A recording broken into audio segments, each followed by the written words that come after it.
You are joining, hopefully you're on the right webinar, but it's Assessments, Diagnosis, and Advocacy. Is your child struggling developmentally, socially, or academically? I'm so excited for these three amazing panelists here today, these experts in the field who have dedicated their career to helping the neurodiverse community. So it's such a pleasure and an honor, and thank you all for hopping on to this webinar to hear what you have to say and to hopefully help you on your journey. I'm Tiffany Feingold. I'm the co-founder of Guiding Bright Minds.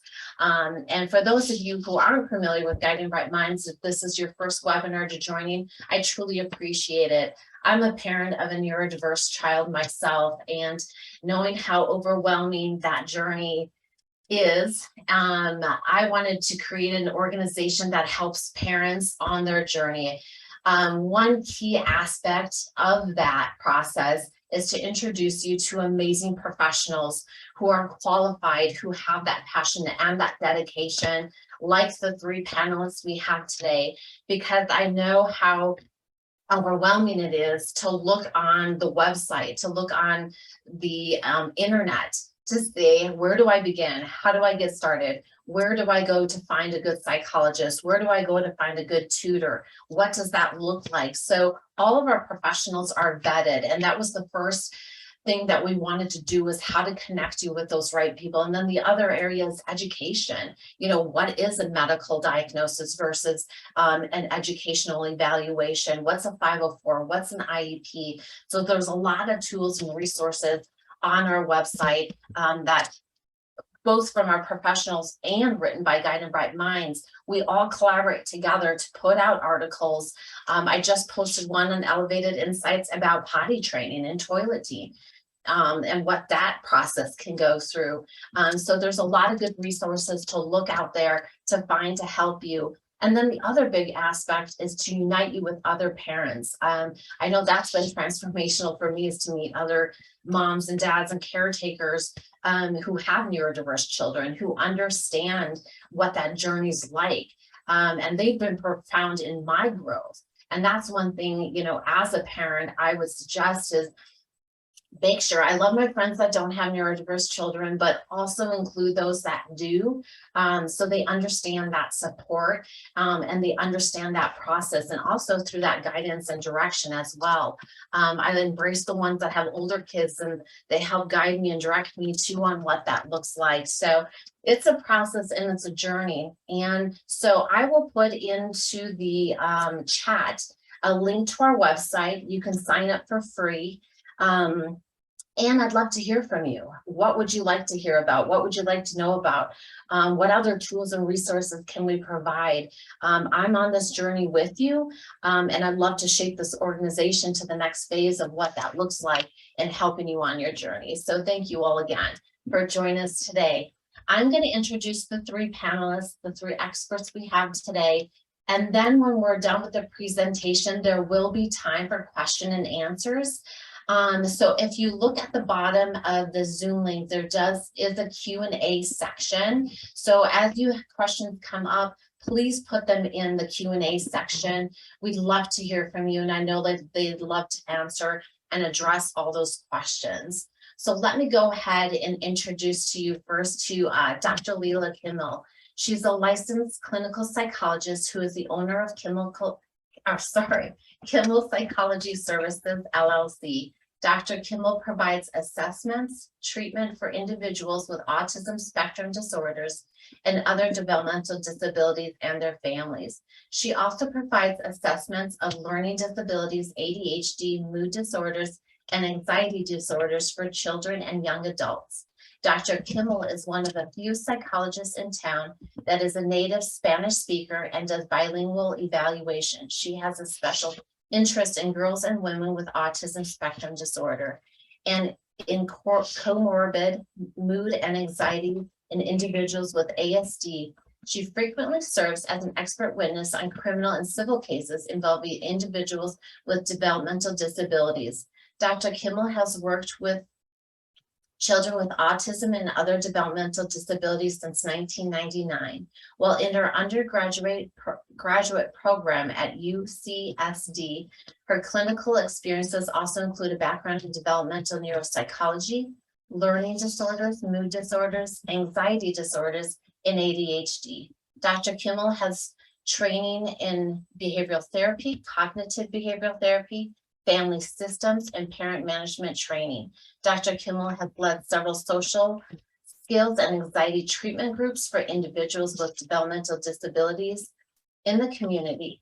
She currently supervises PhD and psych degree psychologist graduate students who see clients individually and who help her co-lead various social groups. Dr. Kimmel accepts First Health Colorado Medicaid and Kaiser insurances in her practice. Now, doctors, thank you, Leila, for joining us today. Doctors Colon and Paz Ryan co-founded Elevated Insights Assessment in 2015, a group practice specializing in psychological and psychoeducational assessments for children through the adulthood. They also served as advisors and clinical experts for Playfully, an app created to support childhood development, which was eventually acquired by Lovery. Dr. Paz Ryan proudly created and runs Elevated Insight Assessments bilingual assessment teams, specializing in bilingual and monolingual English and Spanish speaking services.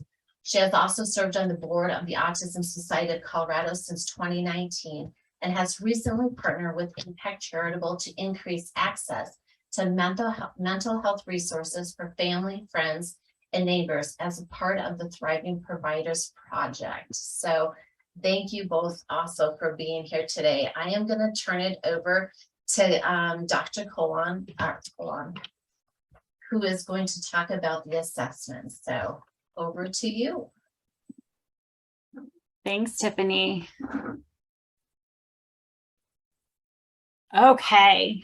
Thank you all for being here. I think the three of us are super excited to get to talk about assessment and essentially what we do and why we love what we do.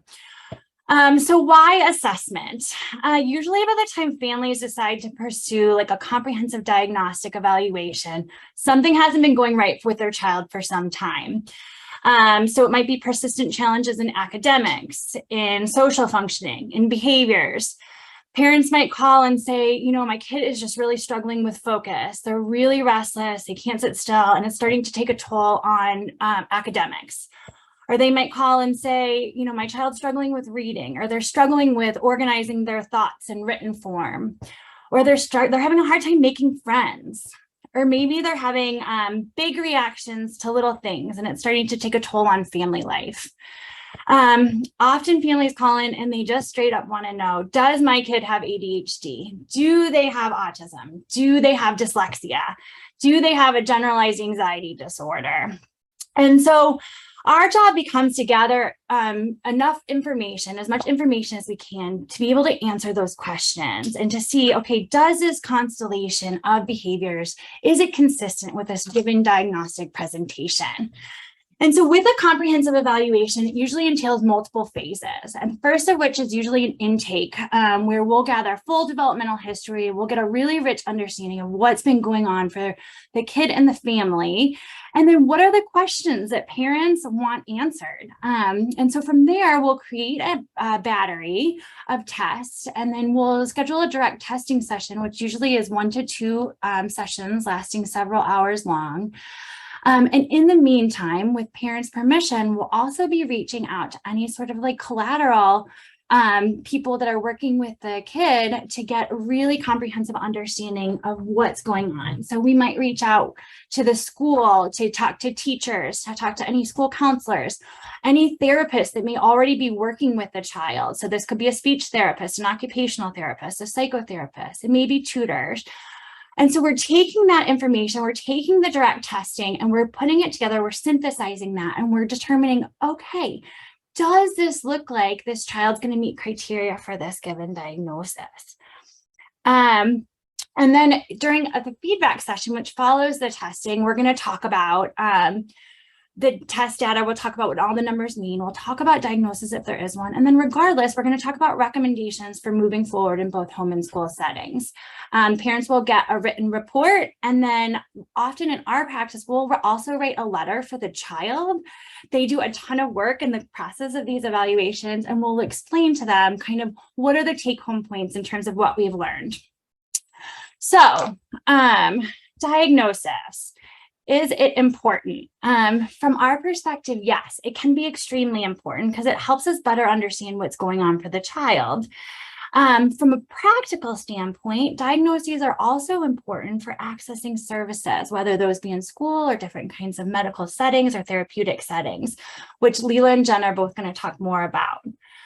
So essentially, assessment can be a really powerful tool for understanding a kid. It helps us really target intervention and then increase the support. One question that we frequently get, or concerns that are expressed from parents, is what about the stigma that's involved? I don't want my kid to be labeled, right? I don't want them to be put inside this box. And so those are really legitimate concerns. However, usually by the point that parents are considering a comprehensive evaluation, right, their kids have usually already been labeled, and they've been labeled with things that are far less helpful than a diagnostic label. So they might be labeled as lazy, unmotivated, defiant, right? Things that are not super helpful. And so if they haven't been given those labels by other people, I would put money on the fact that they've probably created some unhelpful labels for themselves. So for example, kids with learning disabilities, thinking that they're not smart. Kids with ADHD, thinking that they're failures, thinking that they just can't do anything right. Kids with autism, thinking that they're weird or that they're not fitting in. And so one thing that we occasionally see is when we see like kids coming later in their teens or even young adulthood, we're seeing people come in for depression and anxiety, but those are secondary to like earlier neurodevelopmental diagnoses that were either missed or they were misdiagnosed, or sometimes they were overshadowed by another diagnosis.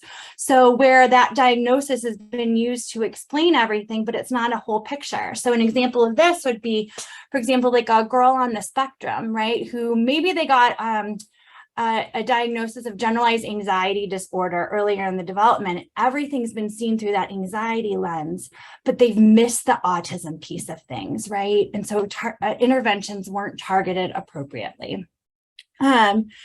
So is the label important? Yes.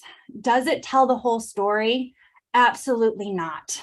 Right. And so one size does not fit all. And I think our field is doing a better job of switching from this more deficit-based model to understanding really patterns of strength and areas of vulnerability, right? And that there is strength in thinking about the world in a different way. And so, for example, like what we know about kids with ADHD, they tend to be more impulsive. They tend to take chances that other kids just don't take, right? They also tend to be really creative. Kids with autism and ADHD, they like to hyper focus on certain areas of interest, right? And so with that, they do a deep dive. They get super passionate about certain areas. Kids with dyslexia, they tend to think outside of the box. So assessment can go in with that understanding and then also can tell us really unique areas that are unique to each child in terms of these patterns of strength and these areas of vulnerability. So we may learn through assessment that like, wow, a kid is really, really smart, but they've got slower processing speed, which can be incredibly frustrating, right? When they're feeling like they can't keep up. We may learn that a child has really strong visual spatial skills. They might be more of a hands-on learner, right? They learn best by doing versus maybe sitting and listening. We may learn other stuff's going on for the kid. Like, for example, like they might have a speech delay that's contributing to increased levels of frustration, or they may have sensory processing differences that are impacting self-regulation. Assessment can also help tease out any co-occurring social emotional concerns that may come with them. Assessment can also be really important for preparing for upcoming stages of development. So one of these, like a big one, is the switch from elementary school to middle school.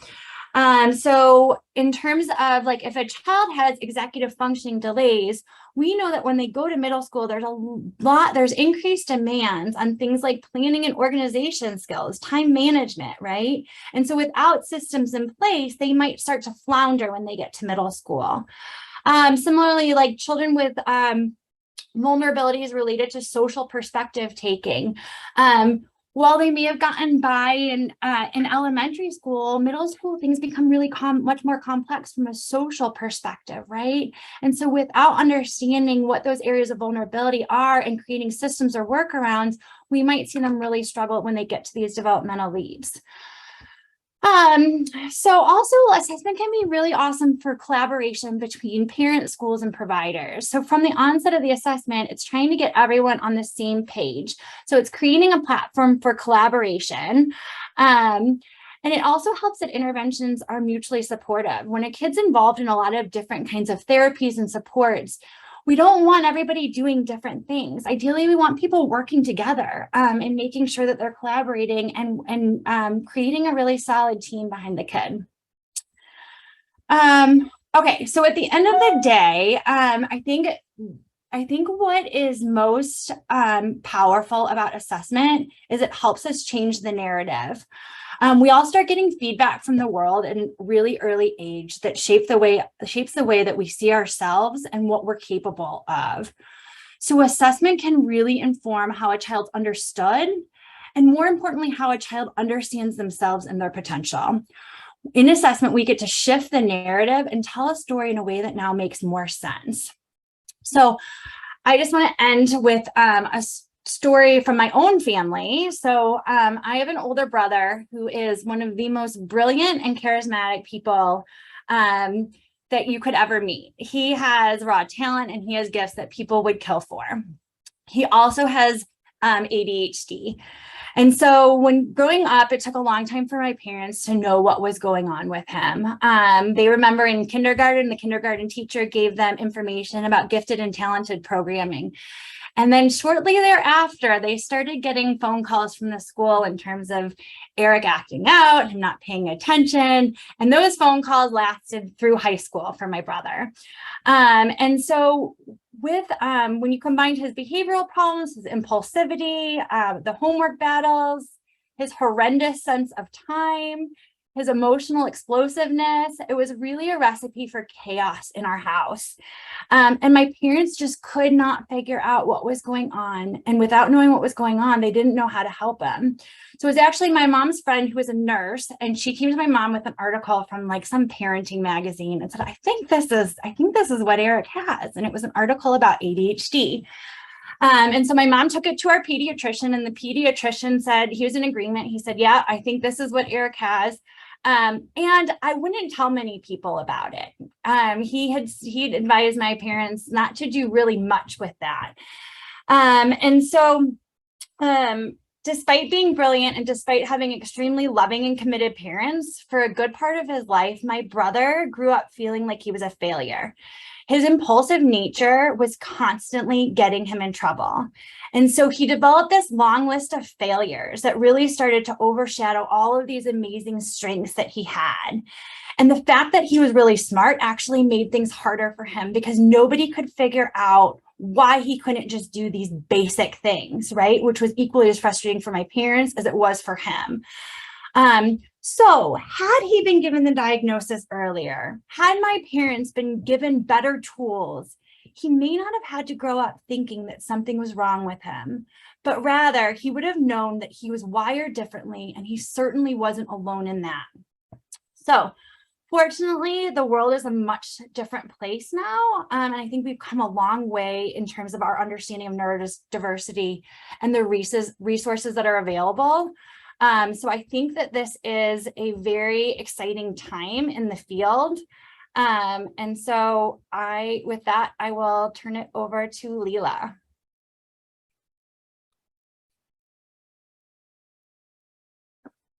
Leela, you're on mute. Can you all hear me now? Okay, good. I think I'm in a better place. I may be letting others know just to switch my slides since I'm not controlling them myself. So I'm going to be talking about the difference between medical versus educational diagnoses. And we can switch slides. In my private practice, I specifically focus more on the medical diagnosis side of things. But when people leave my practice with a diagnosis, they then have to go take my report to a school. And the school then gets to decide whether or not they will offer the child any kind of interventions or accommodations based on the suggestions I make. And basically, when they leave, they get a comprehensive report that's more of a wish list in reality of all the things that I think this child would benefit from. Now, today I'm gonna cover kind of what the differences are between the medical diagnosis I would give versus the educational eligibility that could vary for each child with what they actually get. And then cover more on the impact on the types of accommodations that the child actually receives. And that lastly, I'd like to end with the legal aspects of getting a diagnosis, as I'm also really involved in working with lawyers and consulting on both criminal and civil cases. So I'd like to start off by telling you the story of Sarah. She's kind of this is a hypothetical situation of a client, and then kind of walk you through some possibilities for her on how we could conceptualize her evaluation process as well, and what services she will get at school. So Sarah's parents started noticing that Sarah had mild verbal delays early on. Their pediatrician referred them to Child Find to get evaluated at age 2. She did not quite meet criteria for getting early intervention services. Sarah's parents worked hard with her and sought out private speech therapy. Sarah's speech improved. When Sarah started kindergarten, her parents noticed that she struggled socially. She often preferred to play on her own and liked to play at the sensory station a lot of the time. She also liked to stack blocks when the teacher asked that she participate in group activities with her class. Sarah's parents also noticed that when she was at the park, she preferred to go up and down the same slide rather than interact with other kids. Around this time, Sarah's father lost his job, and the family could not depend on his health insurance. When Sarah's teacher brought up her concerns about Sarah at parent-teacher conferences, Sarah's parents did not know what to do. They had heard of special education services, but felt that Sarah was too smart to need them. They also had no idea what could be the reason that Sarah had these delays and behaved differently from others. And it was terrifying to find out, as they did not want her labeled, which is another thing that Kate was bringing up. Kate Galone just brought up. That's a common fear in the whole evaluation process. Next slide. So basically, when someone comes into my clinic for an evaluation, or it could be either a psychologist like myself, or they go see a psychiatrist or a physician, they may get a label of something like autism or ADHD or mood disorder, or tons of other diagnoses, a lot of which Kate mentioned. And usually we base our diagnoses on what's called the DSM-5. And that's a big compendium of diagnoses, and we have to follow certain steps to go through and rule in or rule out different symptoms to see if somebody meets criteria for that medical diagnosis. However, in Sarah's case that I just gave an example for, her family could not afford a private evaluation. They also did not have health insurance at the time because her father just lost his job. And so in her case, they really had to think about, how can we find out what's wrong with our kiddo through the educational system? So what they did is they went ahead and talked to her teacher, and they requested that Sarah be evaluated through the school. And so they went through what's called the IEP process, the Individualized Education Program team at each school if it's a public school, would evaluate the child in their own way as well. But whereas we as psychologists and physicians use the DSM, schools use a different criteria. They use the Individuals with Disabilities Education Act rules or the Colorado Early Childhood Education Act rules, depending on the child's age. And whereas we go through a formal kind of diagnostic evaluation process that involves everything from interviewing the parents to doing a full day comprehensive battery with the child, depending on the question. Oftentimes it includes IQ testing. If it's comprehensive, we would do achievement testing. We would look at if they want to rule in or out autism, we would test that piece. And it can look very different than the evaluation process in an educational setting, where there's a classroom observation usually, and there's multiple professionals at a school that would also look at the child from different perspectives, including an occupational therapist, a speech therapist, a school psychologist, and the teacher's own contribution. And usually there's principals and admins involved in the process as well. Now, the way that we see it as psychologists and as physicians in the medical part, we see it as a lifelong impairing condition that was probably present in the past and that will be present in the future, and that we need to do things with our recommendations to help the family make the quality of life for this child the best possible and help them succeed in our standards of society. Whereas in the educational piece, when we think about the time frame, we think about it in 3-year increments. So if your child qualifies for an IEP, they get evaluated every 3 years. And that may mean that they may lose their services at any point in time if the school team does not feel like there is an educational impact on the child. Now I did go a little bit over the assessment procedures, but I'm going to talk about the cost to the family. So these medical evaluations can be expensive if they're not covered by insurance. And some practices here in Colorado do accept insurance. Both of ours do, both Elevated Insights and Kimmel Psychological Services are some of the few practices in town that do accept insurance. But for those of the practices in town that don't, and if it's not a type of insurance that one of our practices covers, the estimated cost of an evaluation, especially a comprehensive one, could run between $1,500 and $4,000, depending on where you go and how comprehensive of a question you have. Basically, most of our practices budget for how many hours it would take of work to figure out ways to solve the questions that you have. Whereas in for an educational diagnosis, it's part of a free and appropriate public education. It's called FAPE. It's actually part of our, educational laws. And it means that the school actually has to do the evaluation and it's free. And a lot of parents don't realize that they could get a free evaluation as well.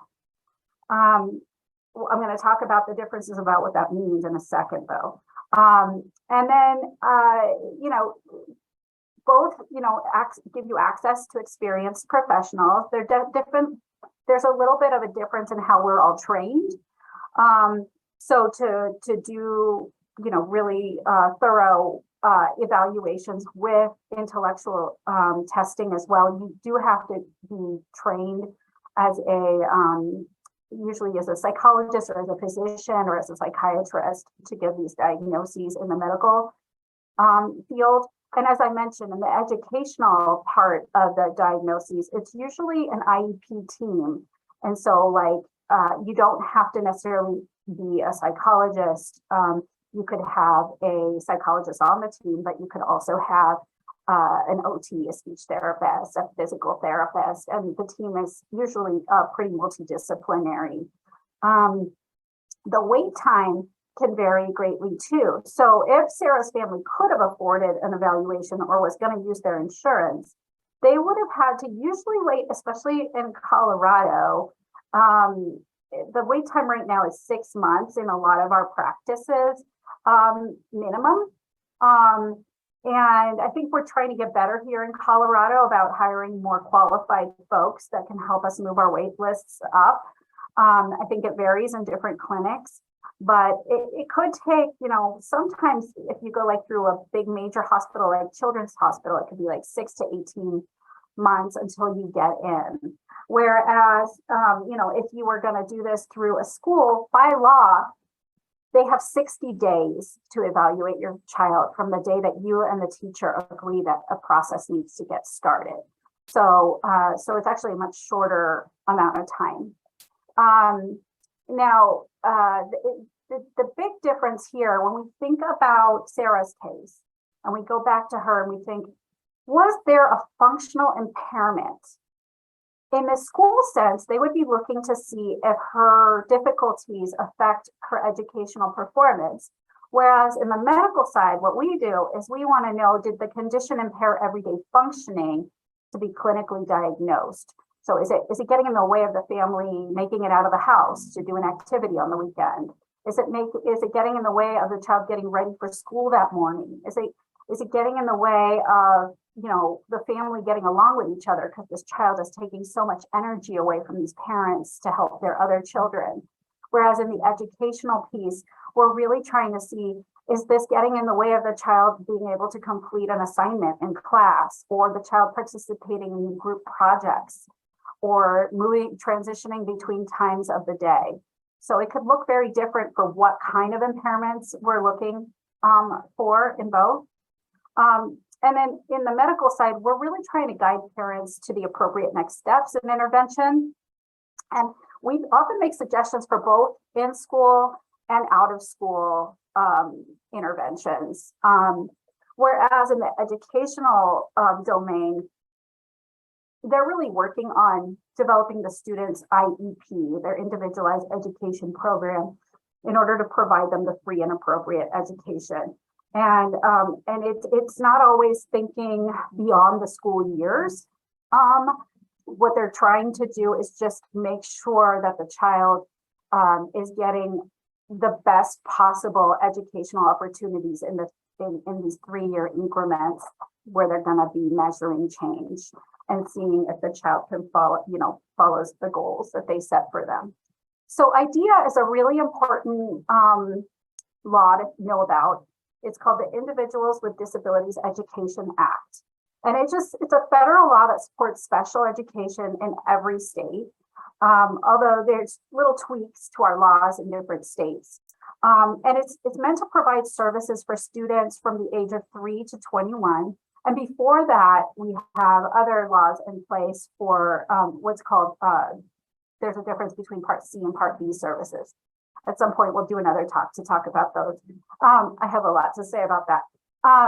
It's really saying that students have the right to a free education that meets their needs.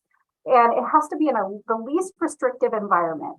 That means that a child that has some difficulties but can be mainstreamed in a regular education classroom may not need to spend the whole day in what's called a self-contained classroom that might be for kids with more intense special education needs. And so the school team has to gauge appropriately how much time the child needs to spend outside of a regular education setting.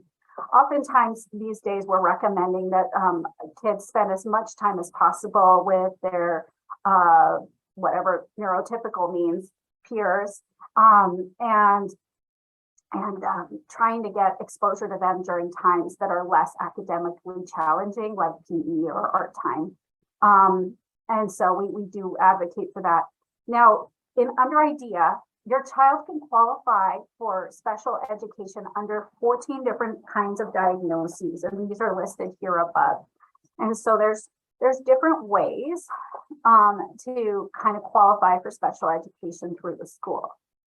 Let's go on. And if you do qualify, it means that you get an evaluation paid for by the school, as I mentioned. You can request a team meeting anytime. A lot of parents don't know this, that they don't have to wait for every year. An IEP team has to just reevaluate your goals, and they don't have to do an evaluation more than once every 3 years. but you can ask for a team meeting anytime.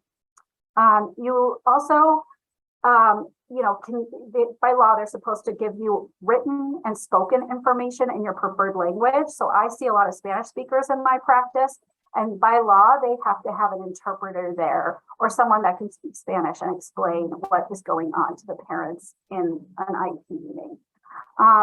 And the meetings can occur at a time and place that works for the parent. I just had my son's IEP meeting right before this, and it was virtual because we were having this talk.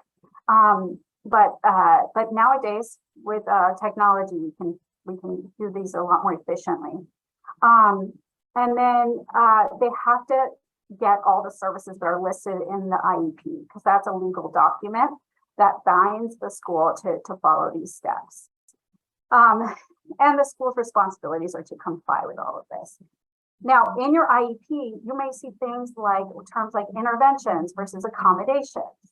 And in Sarah's case, an intervention might look like she gets 30 minutes a week of a social skills group with the speech therapist or the school psychologist at the school. Whereas an accommodation that might be listed in her IEP is Sarah can do presentations with just one partner rather than in a big group, because that may make her more comfortable. Now, there are important reasons to do this, to do also a medical diagnosis of these difficulties. So even, let's just say Sarah's parents just did the educational diagnosis. Sadly, our insurance companies don't always respect the diagnosis that's given under educational setting, and they still want the family to get a medical diagnosis. That's a very important reason to probably try to do both at a certain point in time. The other reason is that sometimes getting the medical diagnosis first speeds up the IEP process for families and gets the school to get the ball rolling on that 60 days to do their own evaluation. Usually the results we give families then get rolled in to the school IEP, so they don't repeat the same tests we did. They just add on whatever else they want to do. Now, I'm very passionate about evaluation in the medical piece because I have 3 children with special needs myself. And my biggest fear is that when they get older, they may get in trouble with the law, as some of my patients have.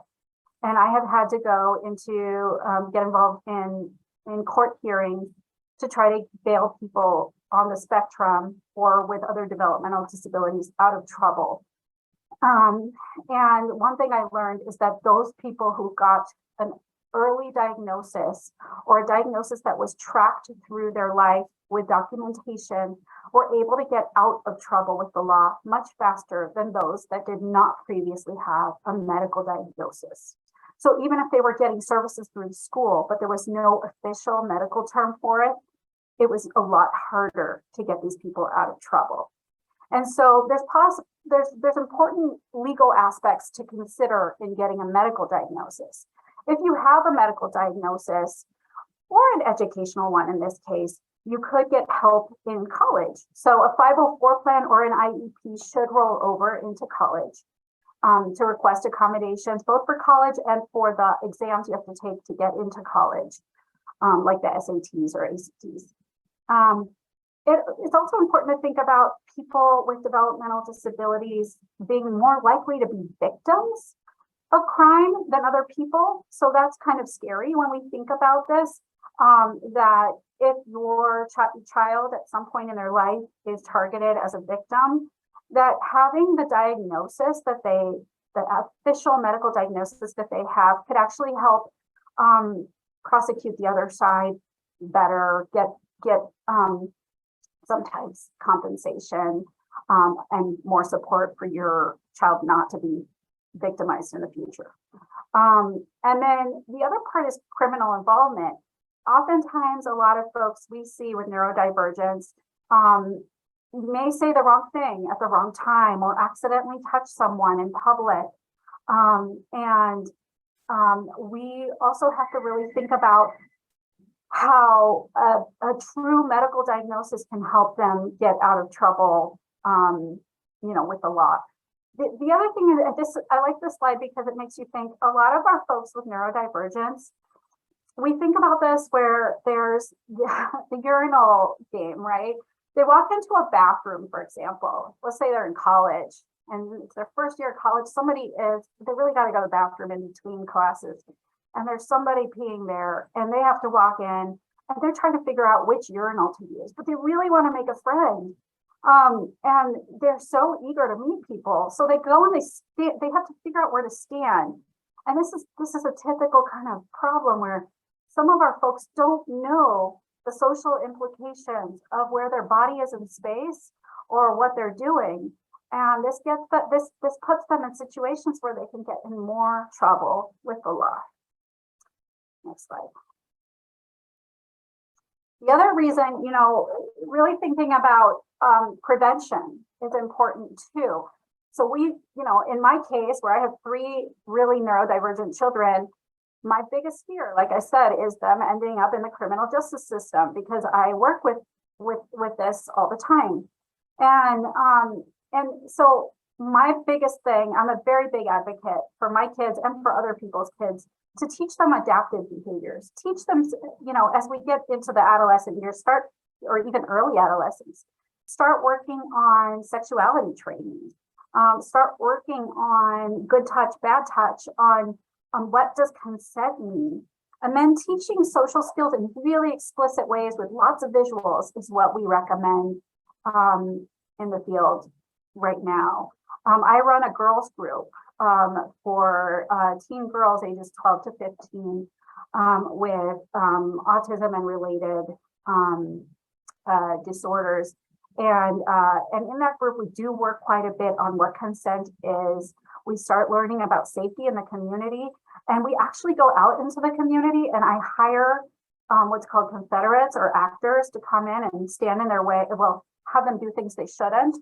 And then I teach them in the moment, don't do that. You just talked to someone that could have taken you, or don't do that. You could have just gotten put in a situation where you could have been raped. And so those are, live learning is also a really good opportunity to teach some of this stuff. And then we apply a lot of the principles from ABA or applied behavior analysis to teach skills like employment skills, like what to say or not to say to your colleague or your boss to not really upset people. So, and then we also teach physical boundaries and appropriate behaviors in public places. And then, working on appropriate transition planning into adulthood. So it doesn't just stop when the child turns 18 or 21. We want schools, and a lot of schools are working on this, on creating a plan for what happens to the child afterward. How can we make sure they have a job, or that they're in community college, or that they're getting the support they need in the community from professionals like either myself or Jen and Kate in their practices. So I think it's really important to plan beyond and always start the process early, right? Don't wait till your kiddo is about to graduate high school to start this.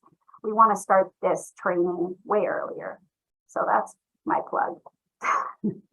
On to Jen. Ryan. Thank you all. I'm excited to kind of put all of this together and kind of talk about now what, right? So partnering in advocacy. Now you know kind of what to expect for the assessment process. You know why we think assessment is so important. And now you know why we also really are passionate about a medical diagnosis versus an educational diagnosis and what it can do. So now what do we do, right? All right, so I want to piggyback off of where Leela was going with the academic team. So here's this collaboration and what we know from our own experiences. And I was a former teacher and I taught special education in DPS. Even though I was a special education teacher, all of the acronyms and the laws and this and that and things are changing. So, there's so much, even with an educated person coming to the table saying, oh yeah, I've heard of an IEP. I know this. What's an ALP? What's an IFSP? Like, what are these things and why, they're just throwing acronyms around. And so my first thing to tell you is just be familiar with the school that your child is attending. Really get to know, if you pick a school, what are the resources available, not just academic, but what are the special education resources? What are the counseling resources? What are the extracurricular activities and resources available? What's the extended care like, right? You really want to kind of know what is best for your child and make an appropriate decision from there. We have experienced that collaboration has the best outcomes versus a parent coming in with a bunch of demands, right? And I think that you're going to find pushback. And so what it would be great to do is to come as a collaborator, but knowing your rights. And I think that's the other piece, is that there's a lot of information to know, and there are a lot of resources out there to help you understand what are your rights. I think, something to really be thoughtful of is, so an IFSP it's called an Individualized Family Support Plan, and that usually happens prior to the preschool ages. So like around 2, 3, 4, your child, if they qualify for early intervention, which we're going to get there on my next slide, will likely have an individualized family support plan. Because they're so young, they are wanting the family to support this plan of progress in conjunction with their therapist. So then there's an IEP, like Leela just spoke about, but there's also a 504 plan. And then there's an ALP, which is really an advanced learning plan for somebody who has been identified as potentially gifted and talented. And then there's this acronym called 2E, which means twice exceptional, which is just kind of like what Kate explained in terms of her brother. And had he been identified earlier, he would have been identified with these strong cognitive skills, but also, right, with a neurodiversity of ADHD. And so that is what we consider twice exceptional. And again, that exceptionality allows him to see the world differently. But so the other piece is to really understand that everything that Leela talked about is very correct when you are talking about a public school and a public education, right? So if you are going to a charter school that's in the public district, doesn't mean that they have to abide by the same laws or the same rules. Same as a private school. Private schools don't even have to abide by anything. And so this is where I really talk to families about what is a 504 plan. And even if your school is not public, how can you formalize an intervention and accommodation plan that will help promote the development of that child based on the assessment results that you have received and the narrative and now the diagnosis of what you know. So what I say, be curious. Ask when you're going around and finding your schools. What services are available? What do you do if my kid is twice exceptional? How are you going to handle these different behaviors? Do you have social skills groups, right? In the meantime, there's a village out there too. So, one thing I want to talk about is that in order to qualify for an IEP or an IFSP, you have to, by educational standards, right back to where Leela was talking about, you have to be identified as 33% delayed in an area. 33% delayed, right? So if you are 30% delayed, you may not qualify, your kid may not qualify for an IEP. Does that not mean that they're delayed? Absolutely. So, right, so understanding that that's going to be kind of that threshold for that IEP, but that doesn't mean that your rights and your child's rights to have accommodations and access to interventions needs to end there. And that's where that 504 plan comes in. The other piece to think about is if your child is not meeting that 33% benchmark delay, right, they're not going to be getting access to potentially like direct speech language services or direct OT services, maybe that they need, or direct reading intervention or math intervention. And so this is where it takes the village, right?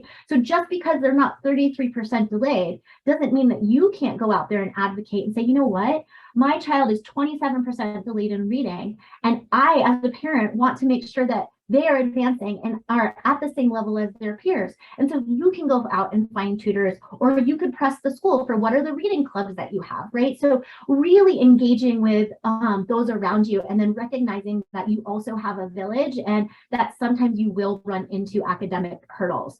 And that's where we can connect people with advocates, because that often happens. I think I saw a question in the chat of like, what happens if I write and formally request for an IEP and the school denies it?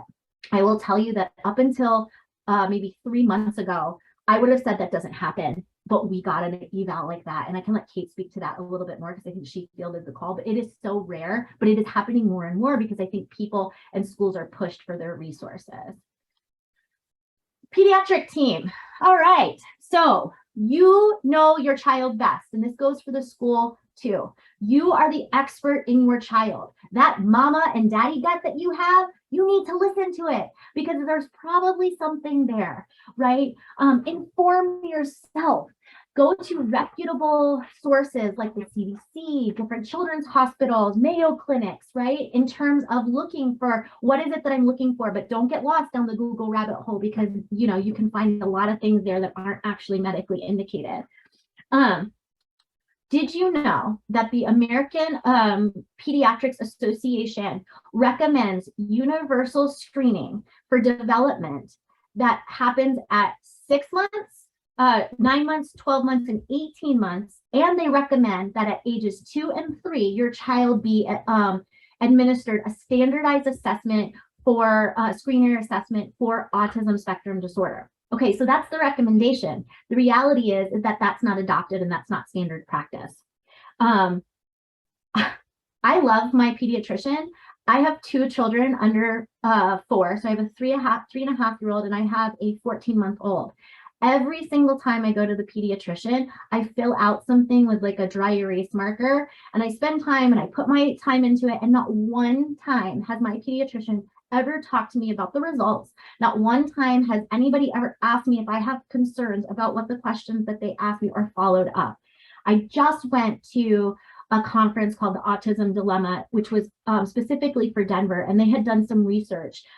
In Metro Denver, 2/3 of parents reported that their results of screeners were never discussed with them, which is really sad, right? So this is, we know that pediatricians, also, this is something that we get all the time. We know that pediatricians do not want to say autism. They don't want to say delay. They don't want to say ADHD because we know that they've got very limited training in this. And so don't be scared of using strong and direct language. I think my child has a speech delay.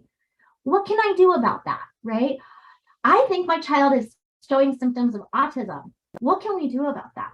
Right? We need to maybe, even though it's not on us, it's on them to get the proper medical training. As a parent, as an advocate, as your child's expert, why don't you broach that subject and use the language and help them figure out what you need, right? And potentially, if you say, I think my child has a speech delay, is there something we could do about it? Your pediatrician can then make a referral, an internal referral, to be evaluated for a speech language disorder.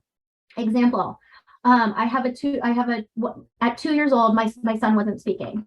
So I said that exact thing. Nobody reviewed any documentation that I filled out. I said, I'm really concerned. He's really not speaking. I've got a couple of friends who have same-aged kids, and I really don't understand this. And so I want him to get evaluated. They sent him for an evaluation through Child Find. And he was not 33% delayed. That 33% delay mark comes up again. Just because he wasn't 33% delayed means that he didn't get early intervention. That does not mean that my child was still not delayed in speaking. And we know that early intervention is so important. So I advocated and went back to the pediatrician and said, so we did not qualify for early intervention, but based on these results, my kiddo is 25% below where he needs to be. And I'd like a referral for speech language. And so my child then started with Solace. There are things that you can do to help and make and promote like your own understanding. And again, early intervention is key. So just because they're not meeting that threshold or that benchhold of 33% doesn't mean that they're not delayed, and doesn't mean that there's not something you can do about it. All right, it's my favorite, right? Empowerment. So how to use what you know. So now, right, you feel a little bit stronger as a parent. You kind of have these ideas of what you can talk to your pediatrician about, how you can maybe advocate and really push, right, to say, like, I really think something's wrong. Can we do something about this? Here's where your voice comes in. You didn't get a developmental screener at your last child checkup? Ask your doctor why. Right? Ask them if there's something that you can fill out and something that you can explain, they can explain to you. If they're not giving these developmental screeners, then maybe it's time to think about changing pediatricians. If they're in my case, my pediatrician is giving those screeners, but they're not doing anything with them. So at my baby's 12-month appointment, which was in July, I said, I love filling these out for you, but it doesn't make any sense if you can't tell me what's going on for them, right? And feeling advocacy and feeling like I just want to learn, I just want to know where my child is. But I think there's also limitations in screeners. Again, it doesn't always lead to intervention. So again, pay attention to your gut. Denver, we know, has got an overwhelming upsurge in mental health needs, including psychological assessment services. So let's say that you say, you know what, my child is really needing this diagnosis. I'm going to jump on this right now and I'm going to call, and you're likely going to get a wait time, right? It doesn't really matter where you go here in Denver. You might have to wait a little while. But that doesn't mean that you have to delay intervention. If you think my child has a speech language delay, or that, my child could really benefit from talk therapy, you don't have to wait for the full assessment to start, right? Use that village, use your friends, use your networks, use Guiding Bright Minds, use your, your teachers, your educational staff, use your support systems, and then go back to your narrative. Go back to that narrative, if you already have your results. Right? Go back and think about how has that narrative now changed the way that I see my child and how I can now help him or her see themselves. That is so empowering, right? I think about what Leela said about sending your child into the world for independence, right? And how much more vulnerable our neurodiverse kiddos are, right? And that our system right now does not do a good job of helping them transition into that early adulthood. So, right, if you can teach them to positively advocate for who they are and what they're good at and what they need, then you can ensure yourself in one more level, right, that they're going to be okay when you have to drop them off at that high school or on that first day of employment or at that first day of college, right? They're going to, I think about Leela, like they're going to choose the right urinal, right? But I think there's so much information that we can do, not necessarily having to be an expert, but informing ourselves from reputable resources and then taking the data that we got and then making a story and helping our child understand that story so that they can be the best person that they can be. Here are some of our favorite resources. And with that, I will turn it over to Tiffany. Thank you. That was amazing. There's so much content to talk about with all three of those topics and so much, but I think most of us that are parents or caregivers on the phone can relate to so many of those stories and so many of those experiences. And just to add to that, trust your gut and go with what your child needs and push forward and find those support systems that are going to hear, and find those physicians, find those psychologists, that team that is going to listen early on and getting those services, because that is crucial to their success in school and their confidence. And what Dr. Palone mentioned about her brother and just that level of insecurity that he felt throughout his, whole school experience that didn't necessarily need to happen. And so going first and foremost into that, thank you all so much. That was a great topic of conversation. I know we have some comments and questions. I know we're at the top of the hour. Are you three good to stay on for a few extra minutes to walk through some of these? Wonderful. I know many people feel, that they put in a written request. And let me just emphasize, every state's going to be different with what their regulations are. So it's going to be, we are going to be talking based upon what Colorado legislation is, especially for IEPs and 504. But you have to look for those resources. Every state has amazing nonprofit organizations, usually through the ARC. I know here in Colorado, the ARC's Peak Parent Center, we have a developmental pathways, all these that are listed on the page. You probably want to Google in your state too. Many of them have free advisors and advocates that you can talk to that will talk through the legal aspect.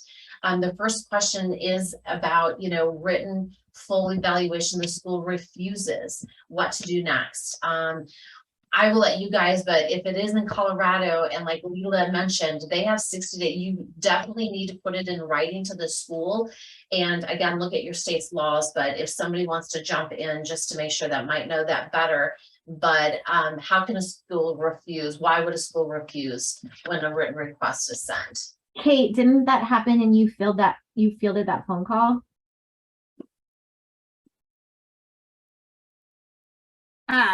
Yes, so that was the first time I'd ever seen that, where they had put in a written request in the school. I think the school, what happened was they did some sort of really basic screener, and then they said, based off of this screener, we're not going to pursue any additional testing to seek out accommodations or supports. And for like a really little kiddo too. So that situation, would it be advantageous for the parents to get legal counsel then to work with the schools? And that's the unfortunate reality. And I know there's some free services, but there is cost associated. But in those situations, legal counsel and guidance probably is going to be what should be happening next. Correct? Yeah. Okay. And I think reaching out, not, to those advocacy centers specifically, right? So like in Colorado, the Thrive Center can connect people with advocacy centers that oftentimes have funding resources too for families who might not be able to, provide or pay for the legal fees. Yeah. Somebody had asked, son is 13, can he still start ABA services? Yes, and you'll probably want to look at different organizations. There are so many ABA companies out there. Some do early intervention that go maybe to age 9, some do middle or continuation, but there are various organizations. And again, going through Guiding Bright Minds in our resource, they will list what the ages are, but at any point in time, you can start and look at ABA services for your child, and those that accommodate various ages. Anything else that you guys want to add to that? Okay, not a question, but I can say that my district also refused to evaluate my 9th grader for elementary school, put accommodations in the report card and said it was due to moving her desk, but the middle school teachers confirmed that no concerns for the middle schooler. Yeah, hear that a lot. And again, working and finding out and pursuing ways in which you can find those advocacies to support you and really get the guidance and hone in on that. So I know, and then there was a comment on Ohio, and if that I can circle back with you as well. So I won't put that in the questions here, but thank you for sending those comments. I'm keeping those, and we can look back, and I can work with you on searching for services in the Ohio area and what that looks like. I know a nonprofit, I can't remember off the top of my head. So I have your information, and I will look and circle back with you on some resources in your area that can help. With extended wait lists for medical diagnosis in Colorado, are online assessment groups a good choice to still hold on to this or hold the same legal weight? I'm going to have you guys do that. I don't know. What was the question? If it was if it's an online assessment versus an in-person assessment, is that it? Well, I think there's limitations. Depends on what diagnosis you're trying to evaluate for. But for example, for autism, a lot of our assessments are designed to be in person. During the pandemic, we all struggled to scramble for assessments that we could sort of do online as well. Those didn't hold any less weight as long as we were following the best practices available, and then providing those medical diagnoses to the school to jumpstart their IEP. So I found that both were effective, but now that hopefully in your state too, COVID restrictions are better. We still have to provide the best standard of care. And if a family lives near a clinic and they're providing in-person services, we just find, especially with our neurodiverse kids, that they tend to do better on evaluations in person and that their focus is better. So we just a lot of the times feel that our evaluations are more productive and effective in providing more accurate diagnoses that way. Yeah, and to that. Sorry, Tiffany. Yeah, I was just going to add to it too. It also has implications for insurance, right? So when insurance is paying for like ABA services, they want kind of solid evidence, right, that there is indeed a medical diagnosis. And so one of the things that we're starting to see in our practice is people that are at insurance agencies asking kids to be reevaluated who were given diagnoses during COVID, during like via some form of virtual assessment, right? And now they're saying, we're not really sure that that holds enough weight in order to warrant these services. So we want them reevaluated.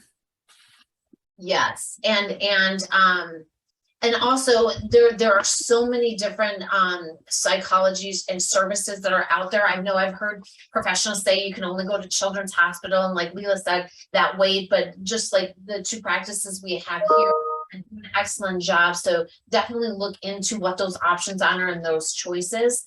On my website, if you want to reach out, there's a spot where you can ask questions. If you need any help on your journey, have questions on finding professionals, and want to look at assessments, specifically here in Colorado as well, please reach out to me. I will walk you through that. I'll help you and guide you on those processes for the evaluation. Somebody did put in the comments for Ohio that it's a Family Resource Network of Ohio. I'm going to copy this, Yvette, and I'll send that to you as well. So thank you for sending that information.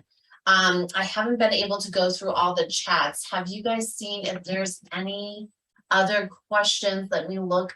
Yeah, I was looking at Yvette's questions. I think some of them do apply across states too. And I'm happy to share my screen, but there was something that I think might help.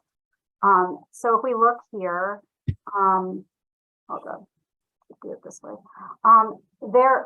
There's different kinds of ways to arrive at an educational, to get educational supports. And I think what your school, Yvette, your question was, well, they told me that they have to monitor my daughter for 30 days before they'll even consider her for the IEP process. And what that's called is response to intervention. And some schools what they'll do is they want to see if we just buffer her with a different desk or move her placement in the classroom or get the teacher's aide in the class to give her a few reminders to stay on task, will her problems get better just with those simple tiny interventions, those preventative proactive approaches? And that's called response to intervention. And if that works, then they say, well, maybe you don't need a full IEP. Then there's a next level, which is called a 504 plan, right? And that's a little different than an IEP because it's just basically based on accommodations, not on interventions. So that's like saying, oh, well, if we just give the child every other problem to do and we give them extended time on tests, maybe that's all they need. Whereas an IEP is when we say, oh, there's real educational diagnoses that we're giving, and that with those, we're going to have specific goals for this child. We're going to monitor those goals every year, and every 3 years, we're going to have to reevaluate the child to see if they stay on this IEP. And that's a very strong legal document. That's probably the strongest level of intervention that we're talking about here. That's So great. If you're going to provide me with that, I'll put that in the documents to share with everyone. That would be great. yeah, but that's probably why in some cases, some schools will say, let's just do the proactive approach first. Hold your horses, like maybe your child doesn't need a full-on IEP or doesn't need that much pullout, like your child would benefit from staying in the classroom more and getting support that way. Yeah. Somebody did ask, and if you guys know of any, will you be, or is there any sexuality training in Spanish that's available? And Lindsay, I don't know if you do that, but are you guys aware of any? I'm not aware of any that are active right now. I know Planned Parenthood usually does a bunch, and I think they provide resources. There's also a Spanish manual I can include that as my resource in terms of teaching healthy sexuality and expression. I'm happy to share that.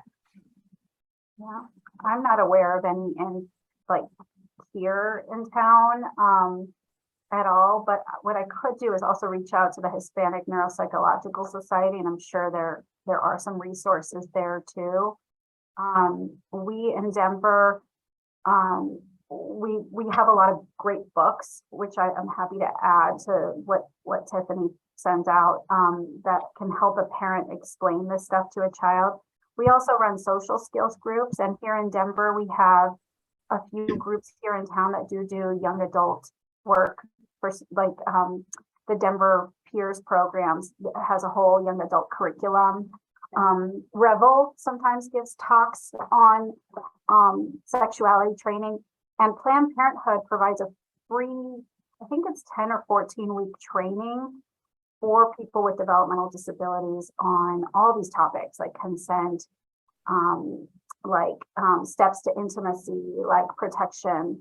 And they've given talks to even some of the groups I run and come and done some excellent job, showing visual supports to explain this stuff. But I don't know what they're providing since the pandemic, if their resources have gone down or with our government changes, what's going on. So not sure if they're still doing that. Yeah. Another quick question. My son started middle school, has autism, high functioning, and such a difficulty making friends outside the school. What are your tips, recommendations? I'd like to chime in too on that one. Just, again, as I stated in the middle, finding other parents of neurodiverse kids. That's so crucial. That's made a life-changing environment for my son, who never got asked to play. And now all of a sudden, kids are running up, can I have a play date with him? And it brought tears to my eyes. It brings tears to my eyes thinking about it, because that's what every parent wants. I know in Colorado, one of the big programs I'm starting is birthday buddies. So we connect again with parents and celebrate kids' birthdays, connect with those. So go on to Facebook, look for Facebook support groups in your area. Those are great ways to connect with other parents, build those relationships. I know you also asked for social support. That's the other thing. Go on my website, reach out to me. There are some wonderful support groups of varying ages that you can look at, that we can connect you with, to supply those services. So definitely that would be my recommendation. Anything else you guys want to add to that?